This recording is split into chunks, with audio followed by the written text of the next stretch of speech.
कई बार बदलाव किया है।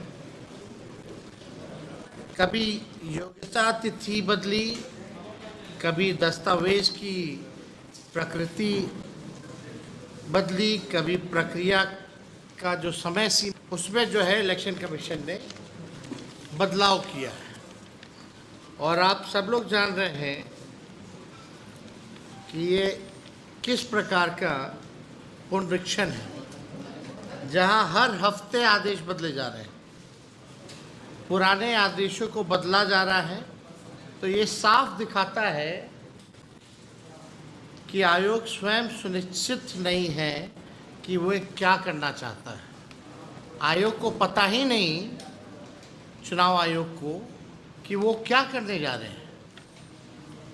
और इस पूरे अभियान की योजना ऐसा लग रहा है कि किसी राजनीतिक दल से साझा की गई है। ओए, अच्छा नेक्स्ट मंथ बिट्टू का बर्थडे है, क्या करना है? बहुत टाइम से थीम पार्क का बोल रहा था, थीम पार्क चलते हैं। और क्या कोई सर्वदलीय बैठक हुई है? अभी तक कोई सर्वदलीय बैठक नहीं हुई है। और हम सब लोगों ने जब पिछले बार प्रेस कॉन्फ्रेंस किया था तो हमने कहा था कि हम लोग समय लेंगे चुनाव आयोग से। कई बार हम लोगों ने समय मांगा चुनाव आयोग से, कल भी हम लोगों ने समय मांगा है चुनाव आयोग से, लेकिन अभी तक कोई कंफर्मेशन जो है हम लोगों को नहीं मिला है। अब कितना दिन ही बचा है इस अभियान को, 1 महीने के अंतर्गत जो है ख़त्म करना है। 5-6 दिन हो चुके हैं, हम लोगों ने सवाल उठाए हैं, क्लैरिटी नहीं है।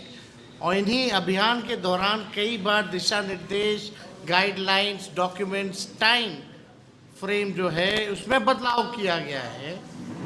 लेकिन चुनाव आयोग अभी तक हम लोगों को इन मुद्दे पर, जो गंभीर मसला है, लोकतंत्र में संविधान ने गरीबों को, हम सब लोगों को, नागरिकों को एक अधिकार दिया, वोट का अधिकार।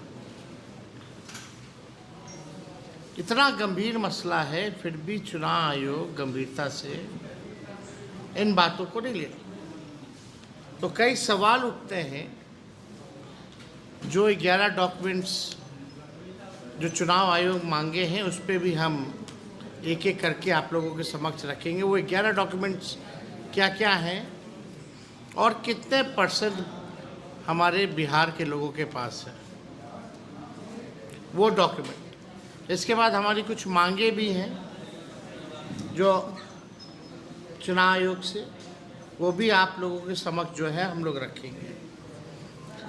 ये ऐसा लगता है कि एक तरफा और गोपनीय चुनावी साफ सफाई नहीं है। चुनाव आयोग बिहार में गहन मतदाता पुनरीक्षण क्यों करा रहा है, इसके पीछे जो दलील दी गई है उसे हम पढ़ेंगे।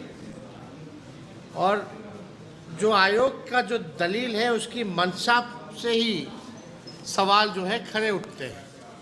अब चुनाव आयोग आखिर क्या कारण है कि ठीक 2 महीने पहले चुनाव से इतना बड़ा निर्णय लिया है। अब पूरा नए सिरे से वोटर लिस्ट जो है 8 करोड़ लोगों का बनाने का काम करेगा। अब दलील क्या है?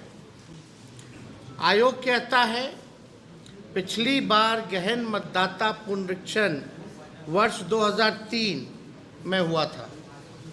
उसके बाद से राज्य में शहरीकरण, सूचना का समय पर अद्यतन न होना तथा फर्जी और विदेशी नागरिकों के नाम सूची में दर्ज हो जाने जैसी समस्याएं सामने आई हैं। ऐसे में आयोग ने एक बार फिर पूरे राज्य में विशेष गहन पुनरीक्षण कराने का निर्णय लिया है। दिए गए कार्यक्रम का जो डेट है 1 जुलाई 25 से, उसी के आधार पे 1 महीना के अंदर जो है इनको कंप्लीट करना है। ये दलील है चुनाव आयोग का। तो क्या केवल बिहार ही राज्य है? पूरे देश में क्यों नहीं करा रहे थे?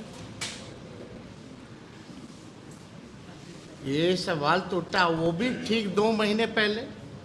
अब सवाल ये उठता है कि शहरीकरण, सूचना का समय अद्यतन, फर्जी विदेशी नागरिक, इसका जो है प्रक्रिया इसलिए शुरू कराया गया।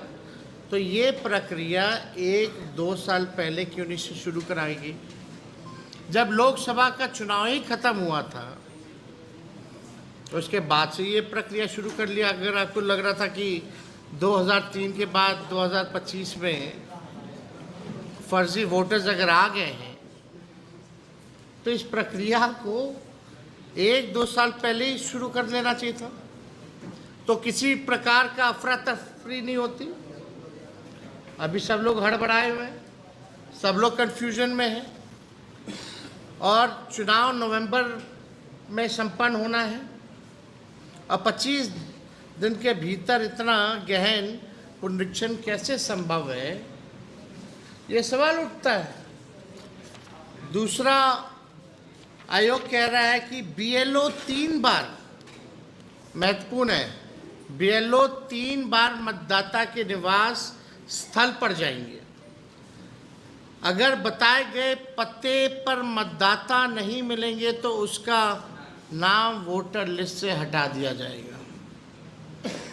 मतदाताओं को गहन पुनरीक्षण के लिए भौतिक रूप से उपस्थित रहना पड़ेगा, यानी फिजिकली उपस्थित रहना पड़ेगा।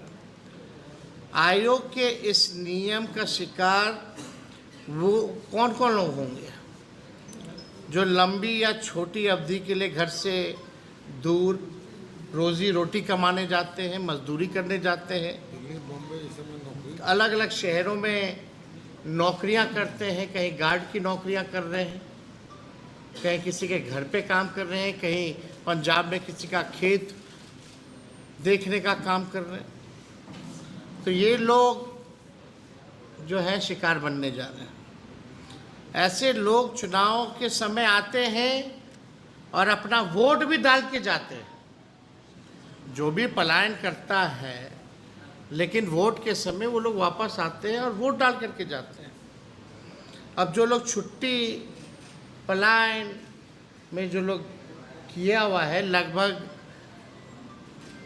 3 करोड़ से भी अधिक लोग जो हैं बिहार से पलायन करते हैं, यानी सीधा उनका अगर फिजिकल रूप से नहीं रहेंगे तो उनका वोटर लिस्ट से नाम जो है काट दिया जाएगा। और ज़्यादातर मजदूर कौन है या पलायन के लिए कौन बाहर लोग जाते हैं? आदिवासी जाते हैं, दलित जाते हैं, पिछड़ा अल्पसंख्यक समाज के लोग ही ज़्यादा जो है बाहर जाते हैं। तो टारगेट समझ जाइए कि ये कहाँ जो है किया जा रहा है। अब दिसंबर 2004 के बाद मतदाताओं को अपने साथ साथ अपने माता पिता दोनों का पहचान पत्र देना होगा। यानी 2 दिसंबर 2004 के बाद मतदाताओं को अपने साथ साथ अपने माता पिता का भी पहचान पत्र जो है देना होगा, और पहचान पत्र के रूप में आधार कार्ड और राशन कार्ड या